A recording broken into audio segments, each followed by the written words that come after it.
Oi, gente, seja bem-vindo a mais uma pré-aula, a nossa última da nossa lição, que é Jesus e o Reino de Deus. Seja bem-vindo, você professor, você professora. Hoje é a nossa última aula, né? Nós vamos tratar aqui um chamado para evangelização, para evangelizar. Mas a nossa lição, ela trata, no final da lição, ela vai dizer para você fazer um feedback de tudo que foi feito, né? Tá dizendo, caro professor, e pede para você fazer um feedback, né? Fazer um apanhado daquilo que já nós aprendemos a lição inteira. Então, na primeira lição, o tema era esse e nós aprendemos isso, uma coisa bem rápido, só para trazer à memória dos seus alunos aquilo que eles aprenderam. Às vezes a gente está na 13ª lição agora, a gente acaba esquecendo da primeira, da segunda, coisas importantes. Então nós aprendemos sobre, sei lá, uma suposição, né? O reino de Deus. O que era importante eles voltarem a refrescar na memória sobre o reino de Deus? E assim por diante, né? Assim, todas as lições. Isso fica a critério seu, né? Ou você pode, agora, graças a Deus, que nós podemos ter todas as aulas presencialmente, pelo menos aqui onde eu estou falando, em Blumenau, Santa Catarina, nós podemos ter todas as aulas presencialmente pós essa pandemia, tá? Graças a Deus, vejo que acabando, esperamos que sim. Mas a questão é que nós podemos estar todo mundo pessoalmente juntos de novo. Você pode perguntar para os seus alunos, né? Fulano A, o que você se lembra sobre essa primeira lição? O que você pode trazer à memória dos seus alunos, aquilo que eles se lembram, tá? A minha questão aqui hoje é com vocês. E toda vez eu vim no carro parando, pensando, poxa, toda vez que eu digo que eu vou ser breve com vocês, eu acabo falando de 40 minutos a 1 hora. Então, eu acabo dando uma aula aqui, não que isso não seja necessário, mas hoje nós vamos fazer algo totalmente diferente. Essa manhã eu acordei extremamente cedo para estudar mais, para ver se eu podia fazer algo diferente, algo que eu não tivesse enxergado. Então, eu pedi, Espírito Santo, me ajuda aqui para eu poder ver algo que eu não tenho visto, algo que nós podemos fazer diferente juntos. Então, nós vamos fazer algo diferente hoje juntos. Eu não vou dar uma aula para você, tá? Eu vou te dar as pedras e você faz o caminho, porque o meu interesse é que você entenda sobre isso e que você forme a sua aula do seu jeito, da sua maneira, como Deus fez você, né? Com a sua criatividade de dar uma aula, ok? Então, nós vamos entender algumas coisas. O que é muito importante aqui? Eu espero que você tenha visto a aula passada, tá? Se você não viu a aula passada, não tem problema, nós vamos precisar pegar um apanhado da aula passada para puxar para dar essa aula aqui hoje. Por quê? É importante que você entenda esse chamado para ser discípulo. O que é ser um discípulo, tá? Então peguei alguns versículos. É engraçado que eu vinha com versículo no meu coração há muito tempo, né? E da minha última aula para essa aula demorou meses, né? Alguns meses demorou, do vácuo. E eu fiquei estudando sobre algo e esse versículo ficou no meu coração durante meses, esses meses. E justamente quando eu peguei a lição, que eles me relembraram, você tem que dar uma aula. Eu falei, nossa, eu preciso dar a última aula, né? E é daqui 2 dias. E eu fiquei pensando, mas é justamente aquele versículo que eu estava tanto guardando no meu coração. Era para dar essa aula, glória a Deus. Mas olha só, se você tem a lição em posse, você vai pegar ela comigo e eu preciso justamente que você tenha a sua Bíblia em mãos. Por quê? Hoje seria ótimo, é o meu grande sonho, né? Que um dia eu tivesse um quadro aqui, pois eu poderia te mostrar tudo escrevendo no quadro, mas nós não temos, então eu vou ditar para vocês. Eu escrevi tudo na minha lição, tá? Não dá para tirar foto da minha lição, muito menos não dá para mostrar para vocês, mas ela tá toda rabiscada. Existem algumas coisas que vocês precisam guardar, entender, compreender, ruminar, né? Assim vocês vão poder dar seguimento aqui à lição de vocês, tudo bem? Não se esqueça, gente, de sempre ser interativo na aula de vocês, tá? Eu sempre digo, né? Você precisa dar início à sua aula não como você pensou. Você precisa dar início à sua aula na deficiência dos seus alunos. Como assim? Comece perguntando para eles, gente, o que é evangelizar, por exemplo? O que é evangelizar para vocês? Né? O evangelismo. Perguntou isso, cada um respondeu, porque você consegue se nortear na deficiência do raciocínio de cada um, né? Então, pergunte para eles para saber o que cada um compreende sobre o que é evangelizar. Porque às vezes a gente tem uma ciência de missão, né? Que é dependendo da sua denominação. Nossa, evangelização é só para o missionário. E evangelizar é igual culto de missão. A gente acha que culto de missão tem a ver com a África, né? Então, tem essas deficiências. Eu, quando era mais jovem, não menor, porque eu não cresci, né? Eu ainda tenho 1,5 m, mas eu, quando era mais jovem, quando falava sobre culto de missão, eu achava que era, sei lá, missão da África, né? Missão de, assim, sabe? Essas pessoas que vão mesmo para países. Mas a missão da igreja, né? Esse ID, que a lição tanto fala, que nós vamos trabalhar também, ele é para todos, em qualquer lugar, no nosso dia a dia, na nossa vida diária, né? Você não vai cumprir o ID dentro da igreja, claro que não, você vai cumprir o ID para toda criatura e não para os filhos de Deus, né? Então o ID é para quem está lá fora. Até porque a gente vai ver sobre isso depois, que Deus não manda, ó, mundo, venha para a igreja. Deus diz, ó, igreja, vai, busque quem está no mundo, ok? Então nós vamos ver isso depois. Mas tente, então, fragmentar aí, ver o que os seus alunos acham, o que os seus alunos não acham, para você ter um norte. E assim você pode ver aonde mais você tem que dar uma enfatizada para eles aprenderem, né? E aonde você pode ser mais brando. Então, às vezes, a gente é muito profundo em algo que eles já sabem ou já compreenderam, e a gente é muito raso ou vai muito rápido em algumas coisas que eles têm pouca dificuldade de raciocínio, de ruminar, de guardar, de viver, ok? Então, a gente tem que dar essa quebrada. Então, comece fazendo essa simples pergunta. Faça para você primeiro. Faça para as pessoas que estão na sua casa. Pergunte, pai, mãe, esposo, filhos, esposa, né? Noivo, no meu caso. O que vocês acham? O que é evangelizar para você? Eu sempre faço essa pergunta para os meus pais, para os meus sogros e para o meu noivo. Eu sempre faço. E para o meu avô, porque ele também é professor, foi por muitos anos e me ensina grandes coisas. Então eu faço para esse ciclo de pessoas e para quando eu venho aqui na igreja, e na secretaria, né, para o porteiro eu também faço. E assim vai, para você ter um norte de mais ou menos o que as pessoas vão dizer, entende? Então antes de vir para a aula você pode perguntar para outras pessoas. Pequenas perguntas são as mais difíceis de responder, porque às vezes a gente acha tão comum e nem sabe responder, entende? Por exemplo, um dia eu perguntei para uma moça o que era, gente, o que era o evangelho. Eu pergunto as coisas poucas, né? O que é o evangelho? O que é ser submisso? Para você, o que é ser filho? E às vezes é tão simples que a gente está tão acostumado a ouvir, mas a gente não sabe o significado, ok? Então faça essas perguntas.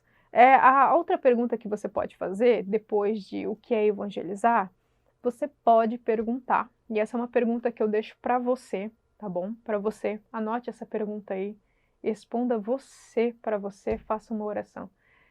Tem pessoas que acham, o evangelizar foi dado à igreja ou foi dado a pessoas específicas o dom de evangelizar?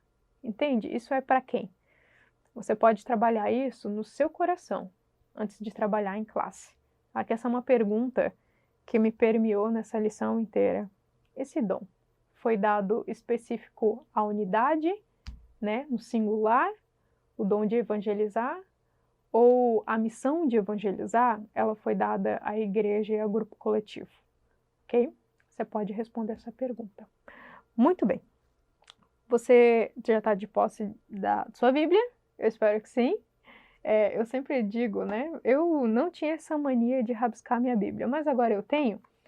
E meu noivo me ensinou, né? Eu tenho um monte de canetinha aqui que a minha Bíblia ainda tenho dó. Mas a minha lição eu não tenho dó, não. Eu rabisco mesmo, tá? Até porque fica mais fácil a nossa compreensão quando a gente risca. Não sei porquê, mas é verdade. Muito bem? Então, tenha de posse uma caneta, tá? Que você possa rabiscar junto comigo e me acompanhe aqui agora. Nós vamos compreender alguns versículos que norteiam essa lição, tá? Principalmente a 12 e a 13, né? 12ª e 13ª, que é o que é ser discípulo e como evangelizar, né? Eu devo evangelizar, não devo evangelizar, o que é ser discípulo? Porque se você não entendeu ainda esse discipulado, que é o aprendizado, né? Se você tem dificuldade de ter essa palavra discipulado, troca por aprendizado. Talvez a sua mente rumine mais rápido. É um aprendiz. Discípulo é aprendiz. Você está para aprender, ok? Com seu mestre, o Rabi. Muito bem. Nessa lição aqui, começando da primeira, eu vou dar uns outros versículos para vocês. Nós vamos começar todos de versículos diferentes. Todos se ligam no final, desde a primeira até a segunda lição e a nossa última, tá? Por quê? Depois eu vou explicar como que você vai lidar depois na última lição sobre evangelizar. Mas primeiro vem aqui na lição 12, tá? Lição 12, um chamado para ser discípulo. Precisamos passar por aqui para depois culminarmos lá. Por quê? Não tem como passar. Por isso que às vezes você deve fazer essa recapitulação com seus alunos também, para saber se eles entenderam muito bem o que é ser um discípulo, tá? Porque senão há disfunções depois, né? É uma das coisas que Cristo mais fez com que eu aprendesse na vida cristã, depois de tantos anos. Hoje eu tenho 22. Caso você se pergunte, né? Mas eu já vivi muita coisa na vida com Deus. E já larguei muita coisa desde cedo, né? Mas uma das coisas que Cristo mais fez com que eu passasse, para que eu entendesse mesmo, para que eu escrevesse aquilo na tábua do meu coração, é sobre a vida cristã e é sobre permanecer. Essa palavra está escrita tão forte na tábua do meu coração que eu acho que nem se destruísse a tábua, raspasse a tábua, ainda estaria escrito permanecer na tábua do meu coração. Por que que eu sempre digo isso, né? Eu falo isso em todas as questões da minha vida. A vida cristã, ela não é uma corrida dos 100 metros rasos, que você começa com todo o fôlego e vai e termina com todo o fôlego. Não. A vida cristã, ela tá mais para uma maratona do que uma corrida dos 100 metros rasos. Significa que você tem que ter força no começo, você tem que ter força no meio e você tem que ter força no fim. Não adianta você pegar todas as suas energias, todas as suas fichas, tudo, jogar no começo da corrida e quando chega no primeiro você não tem mais fôlego, você não tem mais energia, você não tem mais ânimo, você não tem mais nada. E aí você cai, e aí você desiste, e aí você quebra, que nem o nosso versículo-chave aqui sobre a videira, a gente vai ver sobre isso também, né? O que é permanecer, tá bom? Gente, então vida cristã não é uma corrida dos 100 metros rasos, é uma maratona, assim como todas as coisas da nossa vida.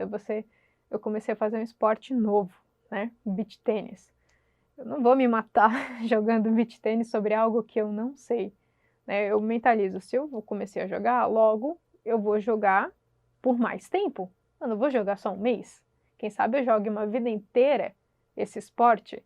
Então, eu vou me dedicar a aprender cada coisa no seu devido tempo, sabe? Eu vou me aperfeiçoar naquilo que eu posso me aperfeiçoar no início. Eu vou aprender coisas que eu preciso aprender no meio. E eu vou aprender coisas que eu aprender no fim. Eu vou aperfeiçoando cada coisa no seu tempo, porque eu sei que é um processo grande. A vida cristã é uma vida inteira. Não é só no começo, entende? Então, por isso que ele dá esse versículo da videira. Mas vamos entender isso agora, sobre por que a vida cristã não é uma corrida dos 100 metros rasos, mas é uma grande e belíssima maratona onde a gente cai, a gente se machuca, se quebra, se levanta e prossegue. Tudo bem? Gente, no livro de João, bem no primeiro capítulo, eu vou abrir com vocês, tá? Abre comigo. João.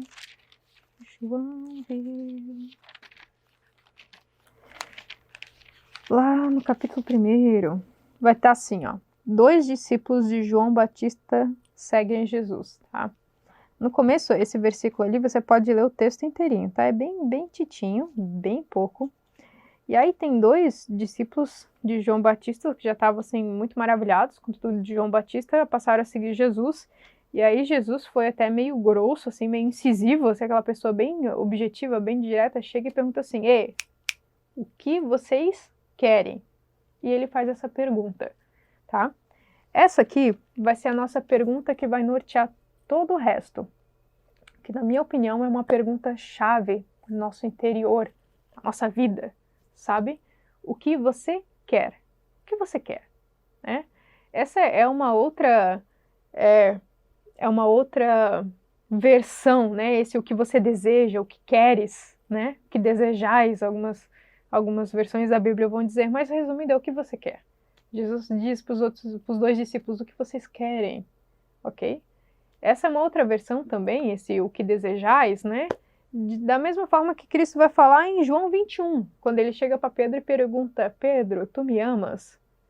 É como se ele estivesse perguntando para Pedro, você quer me seguir? Você me deseja? Porque o que você quer é o que você deseja, né? Logo, a gente tem dificuldade, né? Porque quando Cristo ele chega, e essa é a pergunta que norteia não só esses dois discípulos, mas é a pergunta que Deus faz para nós todos os dias. O que você quer? O que o seu coração deseja? E eu espero que você entenda isso. Deus, para nós, é o objeto do nosso maior desejo, deve ser, né? Por isso todo o nosso coração deve desejar a Deus. Então Deus para nós é o objeto do nosso maior desejo, é aquilo que nós mais queremos, deve ser, ok? Agora, nós para Deus não é objeto do maior desejo, e sim do nosso maior amor. Nosso maior amor, o maior amor de Deus é nós somos amor para Deus, entende? Mas nós, para Ele, precisamos desejá-lo. Objeto do nosso maior desejo. É por isso que Deus pergunta, Ele não barra os discípulos e pergunta em quem vocês creem. Vocês creem em mim? Ou vocês creem em sei lá não sei quem? Hã? Ele não pergunta, vocês dois, o que vocês sabem? Ele não pergunta isso. Eles perguntam o que vocês querem. O que vocês querem? Porque vocês querem vir e me seguir? É isso que vocês querem? Em outras palavras, é como se eles dissessem assim, como se Jesus parasse, o que vocês querem? É mais ou menos como se fosse assim, vocês sabem quanto custa me seguir? Vocês sabem quanto custa? Por quê? Porque a alucinação ali de achar tudo impressionante é porque, poxa, só viu o poder do negócio, ou vai dizer que não? Viu o poder ali, né? E muitas vezes a gente vê o poder do negócio acontecer, alguém ser curado, um milagre acontecer, né? Uma coisa inédita acontecer, e você quer também, e você vai, entende? E aí você acaba vivendo o que a gente chama de uma corrida dos 100 metros rasos, porque você só viu o poder, ok? Você não vai para a vida cristã pensando que ela é uma maratona. Então, quando Jesus pergunta o que você quer, Ele está te perguntando, você sabe quanto custa me seguir? Se você vai construir um prédio de 40 andares, você simplesmente pede, né? Não, vamos contratar uma construtora e vamos começar, eu quero um prédio de 40 andares e quando eu estou no 20º andar eu percebo que as minhas economias acabaram. Eu não tenho mais dinheiro para continuar essa obra. Vamos ter que embargar. Vamos cancelar. Vamos terminar por aqui. Entende? Então o que você quer? Sabe quanto custa seguir a Cristo? Quanto que eu tenho? Eu tenho para um prédio de 20 andares agora, ok? Então nós precisamos saber os nossos limites. Outro dia alguém falou, nós precisamos viver sem reservas para Cristo. Sem reservas, né? E em algumas partes eu acredito que nós não devemos reservar nada, como a nossa adoração. Mas eu acho que nós devemos viver sim com reservas. E bem reservados mesmo, como as 10 virgens.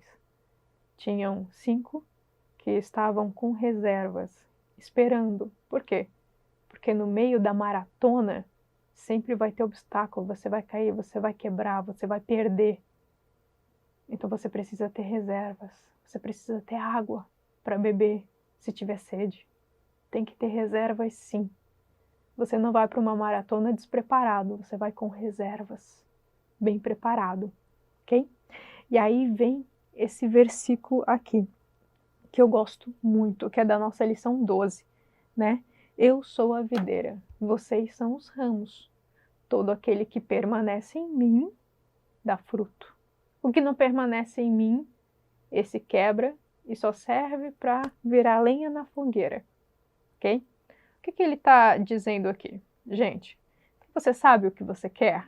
Ok, você quer seguir a Cristo, então você sabe que daqui para frente é uma baita de uma maratona na sua vida, onde você vai aprender com o Rabi. Ser discípulo é ser aprendiz de Cristo, ok? Então daqui para frente é só aprendizado, vai ganhar umas notas baixas, algumas maravilhosas, e essas que vão te instruir até o fim da sua vida. Porque no fim da sua vida é que você se torna um grande referencial. Até chegar no fim, você pode cair, tropeçar, pode deixar de ser uma referência, né? A gente pode ser uma bênção e uma inspiração hoje, uma decepção amanhã. É por isso que a nossa vida é diária, para ser uma bênção hoje. A mente da gente precisa se renovar diariamente, ok? Mas o lance aqui da videira é mais ou menos assim. Cristo é a videira. Você já viu um ramo de videira? O ramo de videira você faz assim, ó. Você pega o ramo, você entorta ele até lá embaixo, ele é resiliente, ele volta. Significa que o ramo, gente, é o ramo que dá fruto? Não é o ramo que dá fruto. Entende? A seiva vem do ramo? Não, não vem do ramo. Vem tudo da videira, vem tudo das raízes, que é Cristo, Espírito Santo. Entendeu? Então, o único papel que eu e você temos é o quê? É permanecer. Essa é a única chave. É o único dever que o ramo tem. O ramo é só permanecer na videira. Entende? Então, o que ele quer dizer com ele é resiliente? Significa uma das orações que eu tento fazer todo dia de manhã, que é lembrar de acordar e a primeira coisa é você desligar o celular, nem tocar nele e já fazer uma oração. É difícil. Eu convido vocês a fazer isso, tá?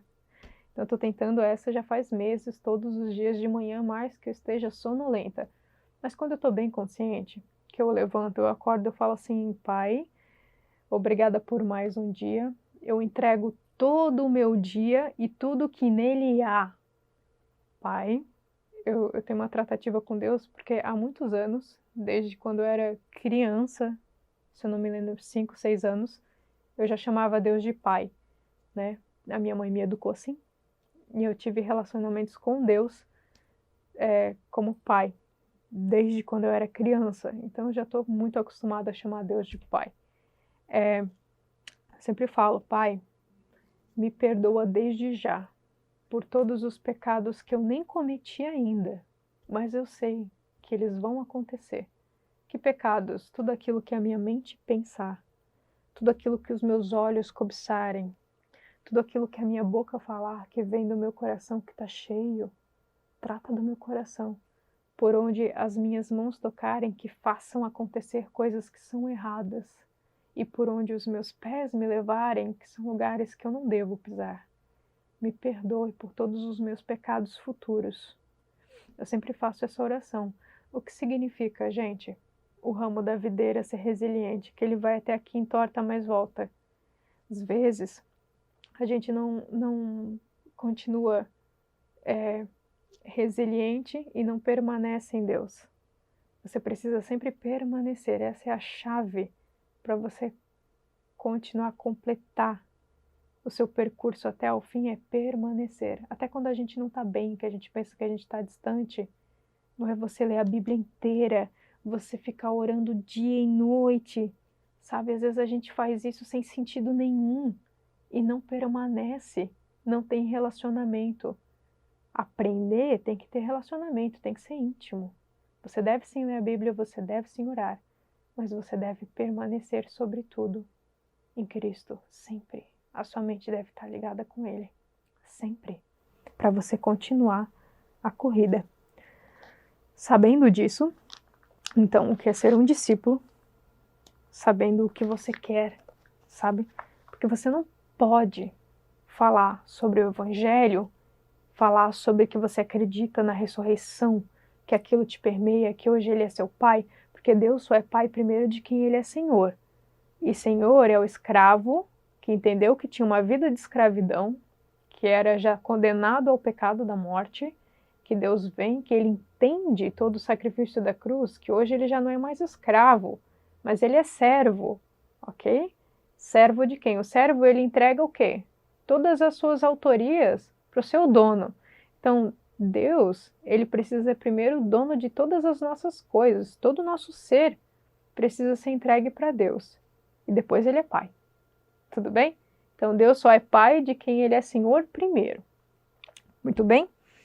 Entendendo isso, seus alunos precisam entender, você precisa entender isso, tá? Tem pessoas que não entendem nem o evangelho, tá? E já saem falando sobre o evangelho, sobre algo que não vive, algo que não crê, algo que não reconhece, algo que não tá ali escrito na tábua do teu coração. Não vai dar certo, tá bom? Você tá vivendo uma corrida dos 100 metros rasos. Você vai cansar, você vai desistir. E como eu não quero que você desista nem Deus, nós queremos que você permaneça junto conosco. É por isso que eu te digo, né? Compreenda você primeiro. A gente não pode dizer algo para outra pessoa que a gente também não vive e não acredita, ou não compreendeu, tá?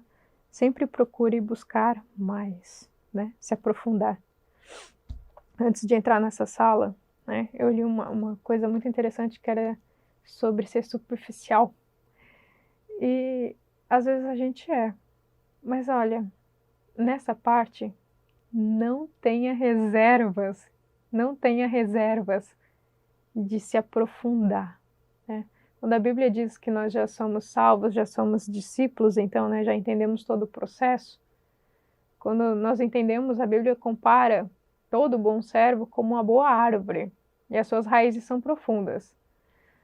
Tudo bem, nós somos uma boa árvore, nossas raízes são profundas. Mas a questão é, em Salmos 1, 3 fala sobre isso, e também em Jeremias 17, Ezequiel também vai falar. A questão é, onde é que estão as suas raízes? Elas podem ser grandes, mas elas ainda podem ser superficiais, ok? E a questão do que você quer, se Deus não for todo o centro do seu querer em todas as situações, em todos os declínios da sua vida, as suas raízes não estão firmadas nele. E você não se apoia na pedra angular. O que é a pedra angular? A pedra angular, devia ter um quadro aqui, ia ser mais show, né? A pedra angular, então, é a primeira pedra que dava origem à simetria de todas as outras. Então, essa era a pedra perfeita. Perfeita. Essa pedra era colocada aqui perfeitamente. Ela era perfeita. Então, sobre essa pedra, todas as outras seriam, então, similares a ela. Se uma dessas outras pedras da construção não fossem iguais à pedra angular, semelhante, a construção começava a ser torta. Torta. Por isso que Cristo é a nossa pedra angular. Entendeu? E tem muita coisa que a gente pode falar que a gente perde o raciocínio. Baile pra frente. Vamos lá. Aqui, ó, 13ª lição. Vamos começar agora sobre evangelizar. Você já entendeu o que é ser um discípulo? Então agora você pode sim dar boas novas do evangelho. O evangelho é boas novas, é notícia. Quando você pega uma revista na mão, um jornal na mão, uma notícia, eu não acredito, eu preciso falar isso para fulano, agora. Essa pessoa precisa saber. É mais ou menos assim que é evangelho. Evangelho, eu não acredito, eu preciso colocar isso aqui lá nos meus stories, as pessoas precisam saber. Isso é evangelho. Esse é o ritmo literário que acompanha o evangelho. Notícia, boas novas. Tudo bem? Ok, vamos ver o que a gente pode agora desdobrar aqui da nossa liçãozinha. É o seguinte, nós temos aqui nossos objetivos, você vai trabalhar isso em sala. Se lembra que eu falei que eu ia dar o caminho das pedras? Eu só vou dar o caminho das pedras mesmo. Nós não vamos ler a lição inteira, porque isso eu deixo para sua conta. O que é interessante aqui, a nossa leitura aqui semanal de segunda a sábado, a nossa leitura semanal, elas estão todas elas aqui escondidinhas nos nossos subtextos aqui, nesses subtópicos, 1, 2, 3, 4 e acho que vai até 5, né? Vai até o 4. Então, todos esses textos da nossa semana, eles estão descritos aqui. entendeu? No teu texto. O que que você pode? Você pode deixar ele separado aqui na tua mesinha, né? E conforme você for dando a sua aula, você pode encaixar, porque às vezes eu tinha costume de quando eu estava na aula, que eu tinha essa idade aqui, né? A gente lia a lição, e a gente lia a lição conforme diz João, tá? Mas o que que diz conforme João 5,19? O que que diz em João 5,19? Vamos ver. Por quê? Porque se alguém me faz alguma pergunta, e eu posso dizer, nossa, eu sei a resposta. Melhor ainda, eu sei te dizer aonde ela está. Está em João 5,19. Essa é a resposta para essa pergunta. Entendeu? Tem gente que vai te fazer perguntas, se o tema é evangelização, né? Esses dias você estava numa casa da pessoa, ela disse assim, me mostra na Bíblia onde está isso. A pessoa não era evangélica, ela não era cristã, ela não cria em Deus, entendeu? A mente dela não estava, ela então me mostra, eu quero ver onde está, entende? Então esse é o desafio, não é só você saber, é você ter intimidade com a tua Bíblia, de poder mostrar, ó, tá aqui, entendeu?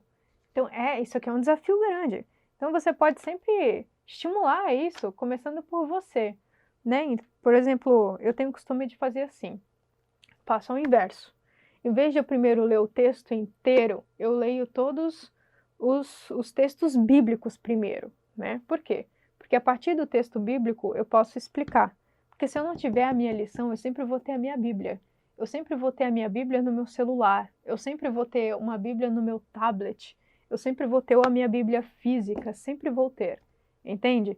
Então eu posso, não, ó, tá aqui, 1 João 5,19, esse texto está se referindo a tananana e está falando sobre isso, isso e isso. Por quê? A Bíblia sempre vai estar comigo. Sempre vai estar comigo. Sempre vai estar comigo. Sempre tem que estar em você. A palavra de Deus tem que estar em você. Entendeu? Então, por mais que você não tenha a sua lição em mãos, a sua Bíblia sempre vai estar com você. Amém?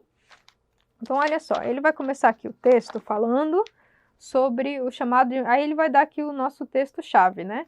Que é Mateus 4,19. E aqui eu já vou dar outro trecho para vocês, porque esse trecho é bacana, tá? Mas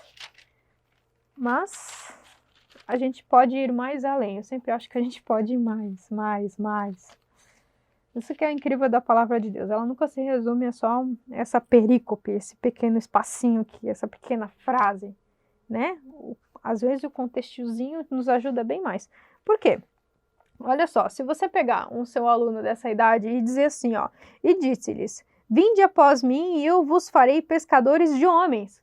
O que a pessoa vai entender? Eu, se fosse dessa idade e não tivesse o conhecimento que eu tenho hoje, eu vou entender, poxa, eu tenho que sair aí pescando todo mundo. Entendeu? É isso que eu vou entender de cara, é isso, todo mundo é pescador. Porque se você está falando isso para uma turma inteira, logo eles vão entender que todo mundo é pescador de gente. Todo mundo aí tem que lascar a rede e pegar um montão de gente. Você já parou para pensar que às vezes tem pessoas que têm propósitos específicos, né? No singular, que às vezes estão ali para pescar uma pessoa só, né? Às vezes não deixa de ser um pescador, né? Mas às vezes está ali. Mas a nossa ideia de pescador é aquele que lança a rede, né? Essa é a nossa primeira ideia. Quando pescador, rede, um monte de peixe. A gente não tem a ideia de que às vezes a gente tem que pegar a rede, mas às vezes a gente tem que pegar aquela vara específica, tacar ali e o dia inteiro. O dia inteiro. O dia inteiro. Para um só.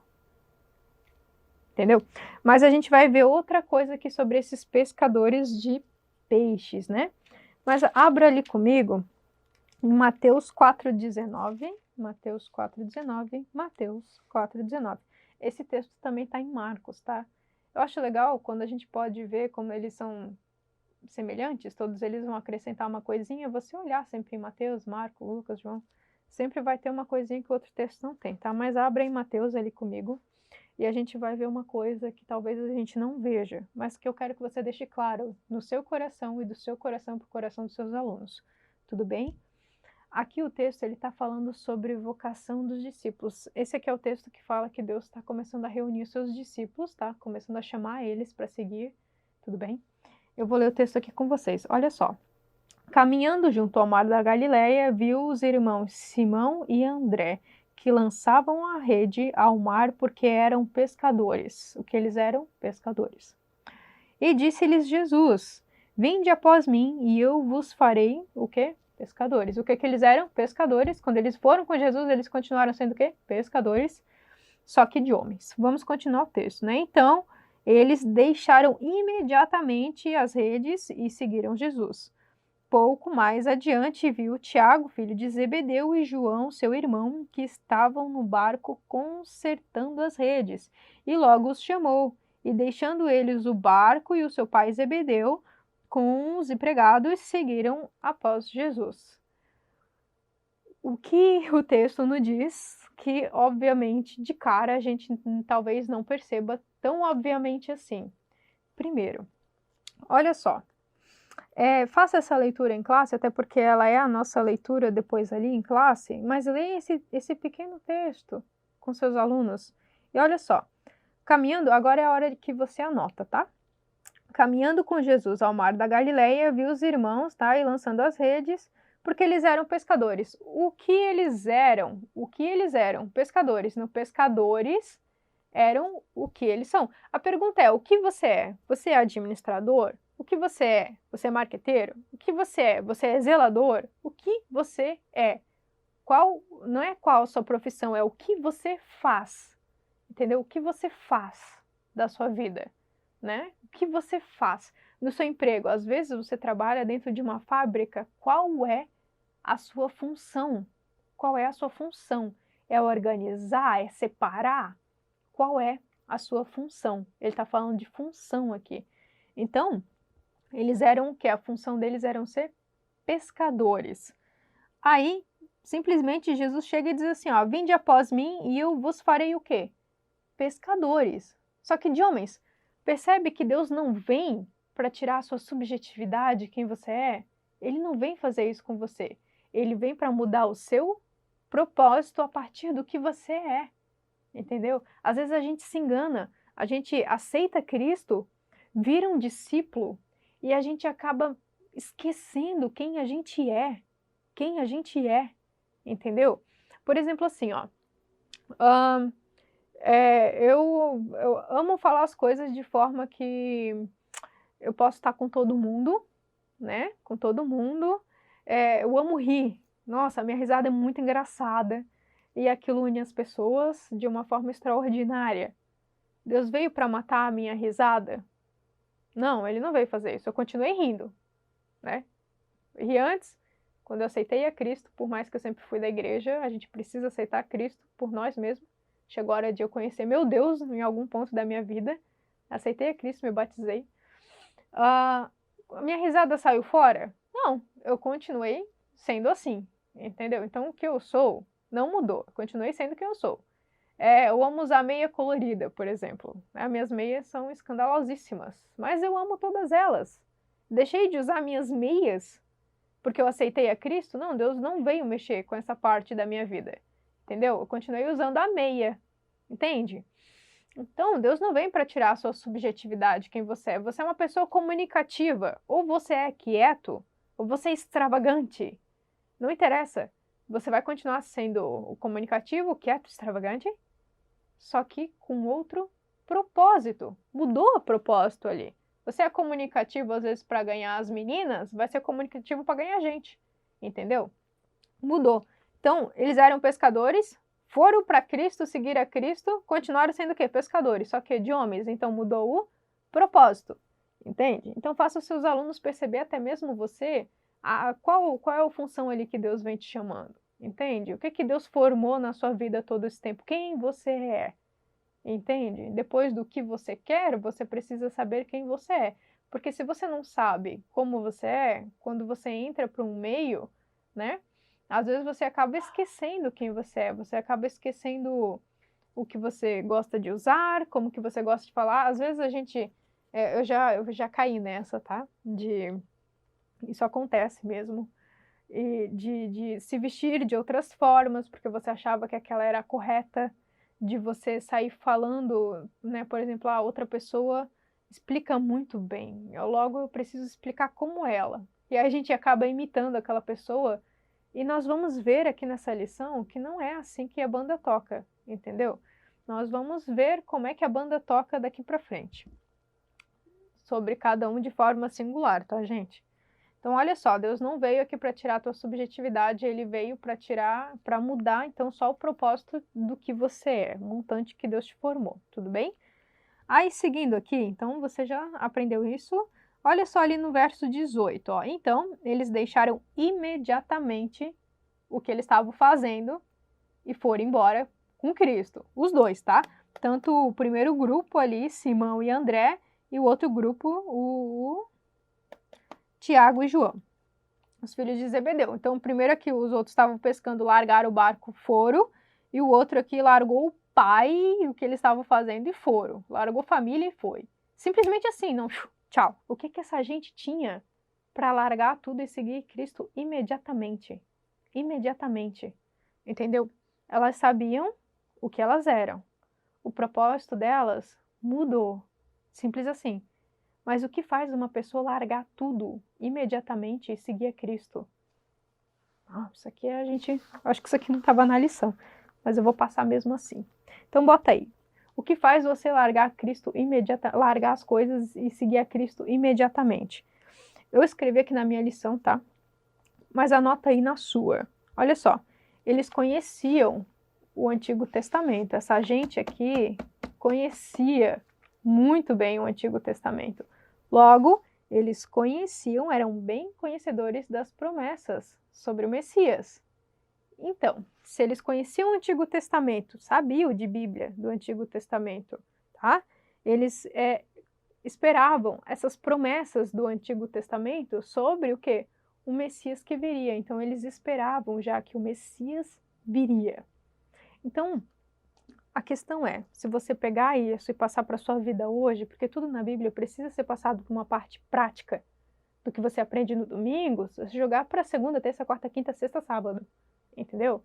Então, ó, poxa, o que eu faria se Cristo viesse e me chamasse e dizer, ó, Jennifer, vem, a partir de hoje você vai fazer isso, isso, isso. Será que eu largaria todo o meu trabalho?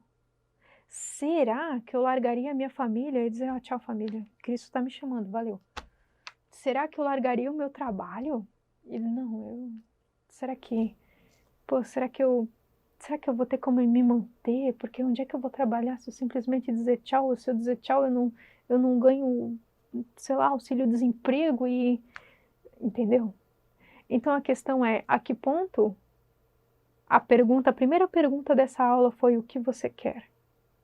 Porque se você quer a Cristo, se você sabe, se você deseja de todo o coração, então quando ele chegar para você e dizer, você a partir de hoje, vem comigo, você vai. Faça essa pergunta para você. Largaria tudo para ir com Cristo?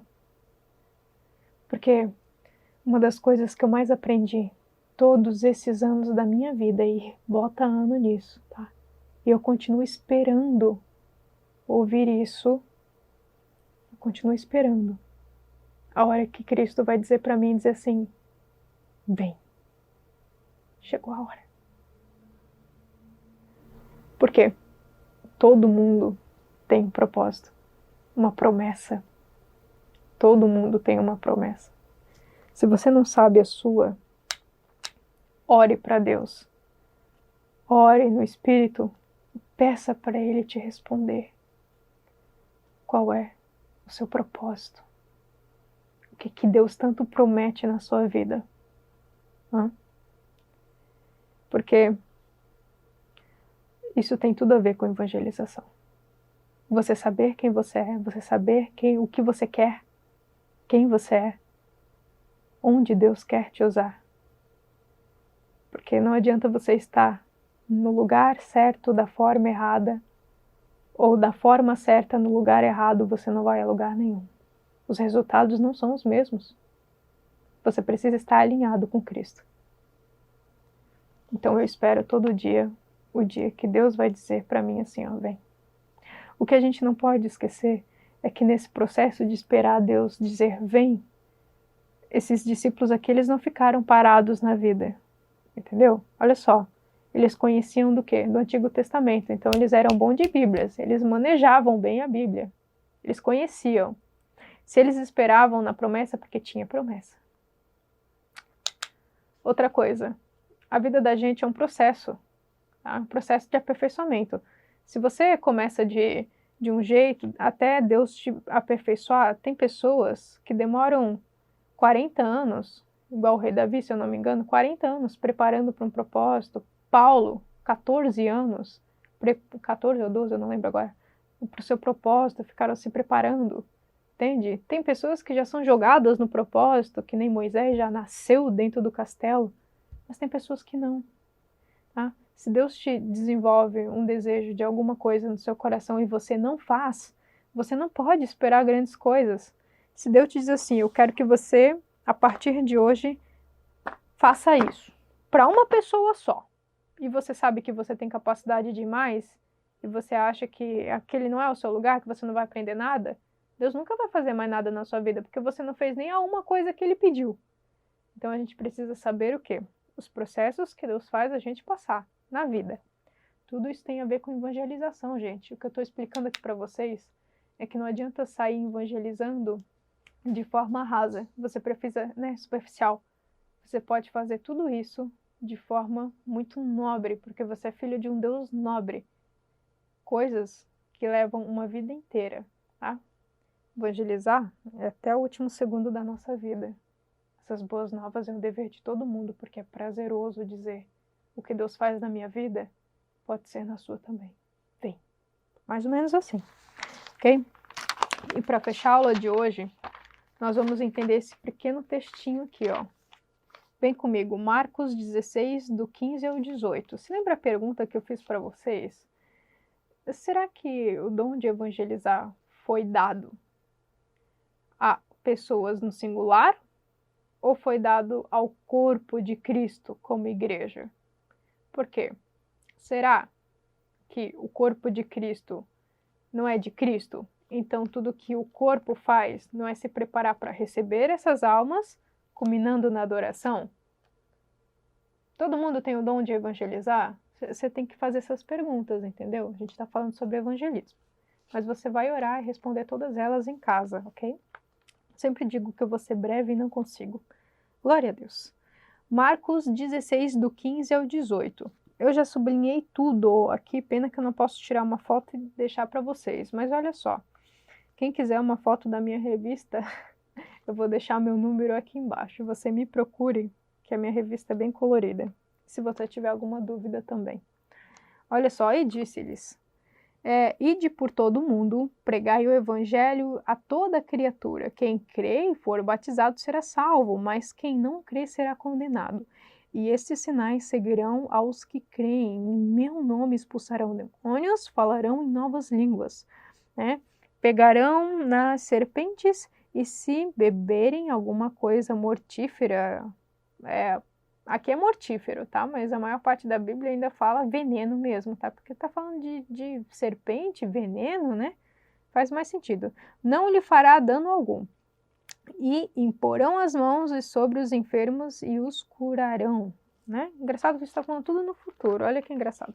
Muito bem. Eu quero ler com vocês outra coisa, tá? Vem comigo, a gente vai ler esse mesmo texto, só que a gente vai ler um capítulo antes. Nós vamos ler o capítulo 14, tá? Versículo 14, desculpa. Capítulo 16, versículo 14, que vocês vão entender melhor, tá? Às vezes a gente tem que dar, ó, para baixo, para cima, para baixo, para entender melhor o que está escrito aqui. A gente não pode ser superficial, tá bem? Olha só, no capítulo 14, que é o capítulo que inicia mesmo essa perícope, esse pequeno trecho de entendimento aqui da Bíblia, ele inicia no 14, não no 15, tá? Então, olha só. Finalmente apareceu Jesus aos 11 quando estavam à mesa, né? Sentaram-lhe incrédulos, né? E endurecidos de coração, porque não deram crédito aos que tinham visto já ressurreto. Tudo bem. vamos analisar um pouquinho isso aqui, porque isso aqui é importante. Se lembra que no começo da aula, vamos recapitular a aula toda, porque isso aqui já é o fim do fim, tá? Vamos lá, vamos recapitular para parecer que está acabando. Olha só, lá no começo eu perguntei o que vocês querem, porque Deus tem que ser o motivo do querer, o objeto do maior querer do seu coração tem que envolver todo o coração. Tudo que você quer tem que culminar em Cristo, em Deus. Tudo bem? Então a gente aprendeu sobre o que é ser um discípulo, não um discípulo superficial que vai com toda a energia para uma corrida de 100 metros rasos. A gente aprendeu o que é ser um discípulo que vai para uma vida inteira, vai com a armadura para uma vida inteira, para cair, tropeçar, mas levantar e seguir. Permanecer em Cristo, permanecer na videira. A gente aprendeu isso, certo? Agora, olha aqui, a gente aprendeu também sobre o nosso propósito, tudo bem, sobre esperar nas promessas. Muito bem. Aqui, olha só o que aconteceu. Primeiro, aqui no capítulo anterior, Deus vai aparecer, então, para Maria, para Marta, e aí Maria vai correndo lá contar para os discípulos o que tinha acontecido, eles também não acreditaram nela. Aí depois, Cristo aparece para os discípulos de Emaús, os dois que estavam indo para Emaús, aparece ressurreto para eles, né? Você pode até cantar uma música em sala, olha que legal. Entendeu? Aparece para eles, eles correm lá para contar para os 12, também não acreditaram. Então, por isso que diz aqui, ó, o que eles tinham? Gente, eu não quero riscar minha Bíblia, tá? Mas eu vou riscar. Vamos lá, já que a gente está sublinhando para entender melhor. Ó, finalmente Jesus, ele tem a necessidade de aparecer para os 12. Por quê? Porque eles não acreditaram. Então, quando estava à mesa significa que depois de ressurreto, mesmo ele sendo espírito, ele se alimentou. Acho que é no livro de João, vai dizer que ele atravessou uma parede, mas comeu. Tá? Então aqui, às vezes, tem muita heresia que a gente, né, discorre. Ele era espírito, ele estava ali mesmo, não era uma visão, porque assim, não existe visão coletiva. Tá? Se fosse uma visão, tinha que ser para um só, não para o coletivo dos 12. Então ele estava mesmo ali, isso já quebra todo tipo de heresia, dizendo que ele era um fantasma, tá? Que apareceu ali como visão. Não, ele estava ressurreto ali, ele sentou ali e comeu. Mistérios da nossa nova vida em Cristo, quando nós também formos. Tudo bem? Show, continuar. Então ele comeu na mesa, né? E censurou-lhes a incredulidade, da dureza de coração. Foi censurado. Ele foi perguntar, gente, que isso? Viveram comigo, viram todo o poder, todo o mistério, toda a manifestação, viram tudo acontecer a olho nu comigo aqui, e agora vocês não acreditaram a quem eu enviei os discípulos, mais a moça? Não acreditaram, precisei vir aqui, entendeu? A dureza de coração, o que faltava aqui? Porque às vezes a nossa dureza de coração deixa a gente superficial. O que faltava aqui, gente? Essa aqui é a chave do negócio. Fé, fé. É o que faltava aqui, faltava-lhes fé. A gente precisa ter um coração quebrantado para receber as coisas que são do céu, as coisas que são do alto, que é de Cristo. Se você não tem fé, você não acredita como vai ir e evangelizar. É por isso que eu acho que em Romanos vai falar isso, né? Como vou ouvir se não tem quem pregue? Mas como é que tem quem pregue se não tem fé, se não acredita? Entendeu? Então é isso que Cristo está falando aqui para os 12. Que é isso, gente? Tomé, você precisa me tocar aqui, toca, para me acreditar que eu estou aqui com você, entendeu? É isso, faltou-lhes fé, e sem fé o nosso coração endurece, ok? Bora seguir aqui. Coração, por que não deram créditos a quem tinham recebido? Daí ele começa, né? E aí então, ele diz assim, ó, seu coração endurecido, você precisa ter o coração quebrantado, faltou-lhes fé. Agora é o seguinte, para quem tem fé, que tem um coração quebrantado, acontece do 15 em diante. E nós vamos ver o que é isso aqui. Ó, do 15 em diante vai dizer assim, ó, e disse-lhes, ide por todo mundo e pregai o evangelho para toda criatura. Gente, aqui é para toda criatura, não está dizendo que é para todos os filhos de Deus. Se é para toda criatura, ele está falando do ímpio, tá? E não o servo, o filho de Deus, ok? Então é para toda criatura. Você lembra aquela frase que nós falamos no começo da aula? Não é a ordem, o mundo, vá para a igreja. Não, é a igreja, vá para o mundo. Pegue toda criatura e diz-lhe o evangelho. Agora você precisa saber o nicho. A gente vai estudar aqui agora como é o processo de cada um, o propósito de cada um, sem perder a sua subjetividade, é o que o texto vai dizer aqui agora. Então, para toda pessoa que tem fé, que tem o coração quebrantado, essas coisas é para você. Se você permanecer sem fé e permanecer com um coração duro, significa que você não acredita no caráter de Deus, que Ele tudo pode, tá? Que Deus é infalível, inerrante, entendeu? Você não acredita que Ele não falha, que Ele não tem como negar a si mesmo, tudo bem? Porque a nossa fé se apoia no caráter de Deus, que Ele não falha, né? Que as promessas dele se cumprem, ok? Que Ele é inerrante, Ele não tem como negar Ele mesmo, ok? Então, gente, tente saber um pouquinho sobre o caráter de Deus e se apoie nisso, né? Se apoie, então, simplesmente que Ele não falha, que Ele não falha. Então, a fé de quem tem um coração quebrantado acontece essas coisas. Vem comigo para a sua lição, ó. E disse-lhes no versículo 15, ide por todo mundo pregar o evangelho a toda criatura. Olha só. Então, aqui tem o seguinte, ó, Jesus não mandou o mundo, mas mandou a igreja. Depois, no verso 16, quem crer e for batizado será salvo, mas quem não crer será condenado. Sublinha aí o que? Crer, esse verbo querer, né? Sublinha aí esse querer, puxa uma flechinha para o lado e escreve assim.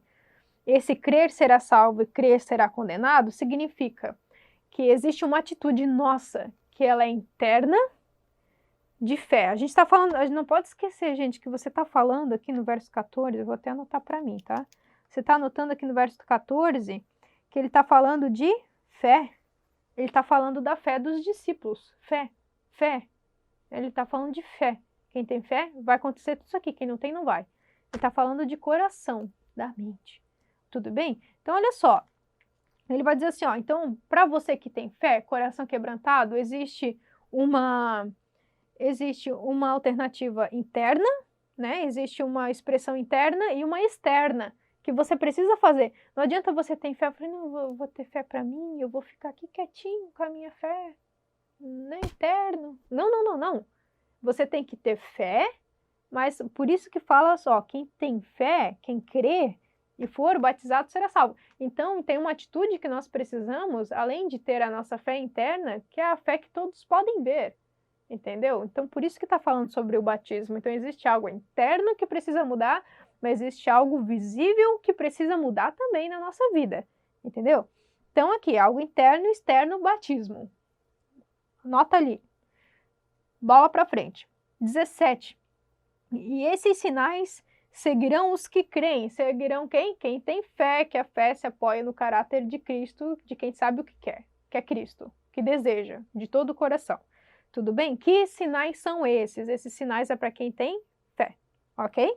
Então, esses sinais vão acompanhar você. Tá acabando. Então, assim, ó, os sinais são, sublinha aí comigo, ó.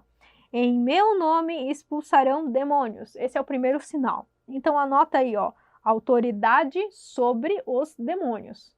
Então, você que vai evangelizar, tem fé, que se apoia no caráter de Cristo, porque sabe o que quer de todo o coração, deseja-o de todo o coração, você vai ter autoridade para expulsar, entendeu? Você vai ter autoridade sobre essa rede, esse nicho, ok? Depois, vamos continuar, ó. Falarão em novas línguas. Gente, esse aqui para mim é demais, sabe? Porque às vezes a gente acha que a Bíblia ela é toda mística. Toda mística. Tem um monte de gente que vem falar comigo fazendo perguntinha, achando que a Bíblia é toda mística, cheia de away, não sei o que. A Bíblia é clara, gente. Olha só.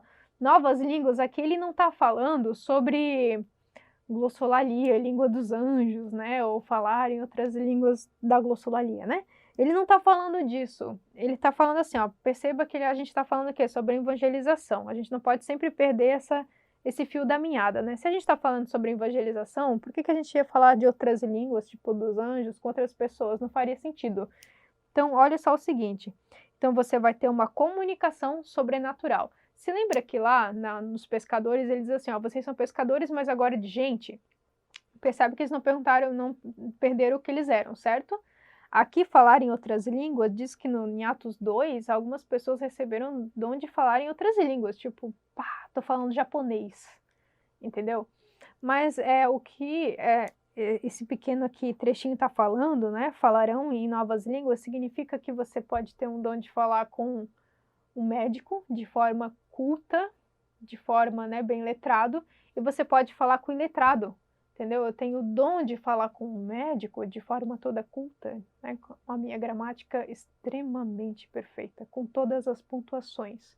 Eu posso simplesmente esboçar o evangelho para ele de uma forma que seja nítido aos seus olhos, mas que penetre em seu coração.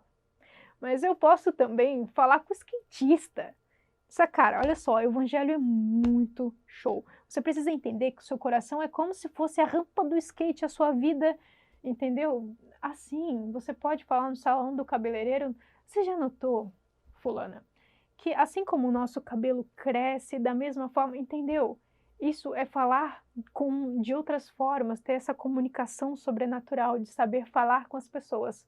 Com quem que você foi chamado para falar? Entendeu? Eu fui chamado para falar com as crianças, eu fui chamado para falar com o jovem, eu fui chamado para trabalhar na área de ensino de forma culta, de forma letrada, graduada. Como? Para onde? Para quem? Entendeu? É disso que ele está falando. Então você foi criado para falar com todos ou para todo mundo. Terminando aqui, ó. Falarão em novas línguas, pregarão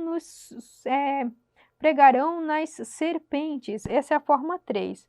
Então, olha só, ousadia sobrenatural para isso, tá? Forma 4.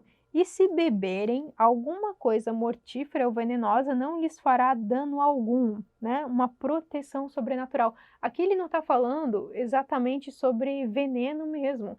Ele está falando se alguém ou alguma coisa, de tentar fazer mal, ele está falando nesse sentido de fazer mal que você desanime, que você não proclame mais o evangelho, entendeu? Que você não vá mais, não ensine mais, tá? Que você não diga mais, não cante mais. Se alguém te fazer mal, que você desanime em não proclamar mais o evangelho, está repreendido.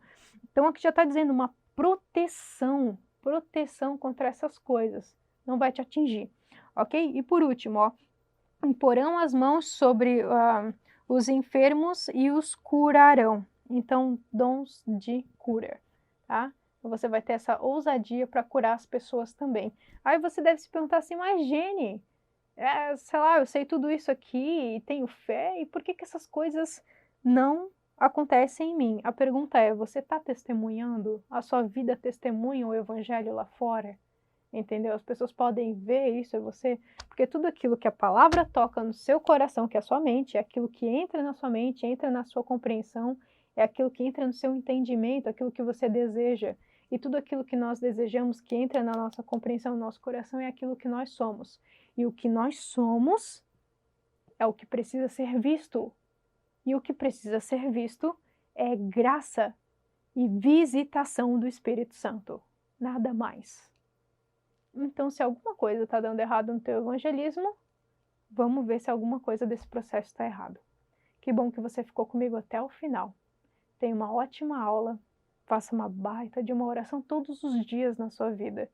Não esqueça que a sua missão, a minha missão, a nossa missão é proclamar o evangelho para toda criatura. Pode ser que você tenha que lançar uma rede ou com uma varinha sempre pescar um por um. Eu não sei para que Deus te criou.